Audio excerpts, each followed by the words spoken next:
Presidenti i Francës Emmanuel Macron është optimist se Shqipëria brenda 2 viteve të ardhshme do të bëhet pjesë e Bashkimit Evropian, teksa mori pjesë në forumin ndërkombëtar të Future Investment Initiative të organizuar për herë të parë në Tiranë. Ai tha se Shqipëria ka një udhëheqje të fortë që ka sjellë rezultate konkrete në reformat integruese.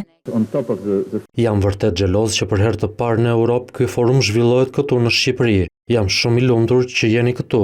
Përtej shakave që bëj me kryeministrin Edi Rama, sepse këtu në Shqipëri qartësisht keni në fakt pikën hyrëse në Ballkanin Perëndimor, por edhe më gjerë, ndaj ju inkurajoj të investoni në Shqipëri, sepse keni një udhëheqje të fortë.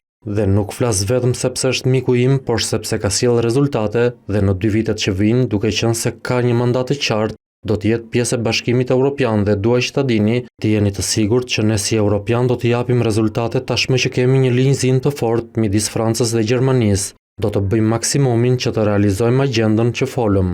Vetë kryeministri Rama, që po ashtu përshëndeti këtë forum të rëndësishëm ekonomik, shprehu jo vetëm falënderime për organizatorët që zgjodhen Tiranën, por foli edhe për përgjegjësitë e tij në raport me zhvillimin e të ardhmes. Më së fundmi bëm një gjë përpara Francës që është një fillim i mirë. Më besoni, askush nuk do ta kishte imagjinuar atë çfarë po ndodh sot. Kjo është një gjë që ashtu siç na jep kënaqësi, edhe na tmerron, sepse përgjegjësia është shumë më e madhe dhe kërkesa për të patur rezultate në nivele të larta po rritet dita ditës. Kryeministri foli për rëndësinë që ka mikpritja për shqiptarët që u dëshmua edhe në organizimin e komunitetit politik të premte në Tiranë dhe u ndal edhe tek produkti që solli samiti.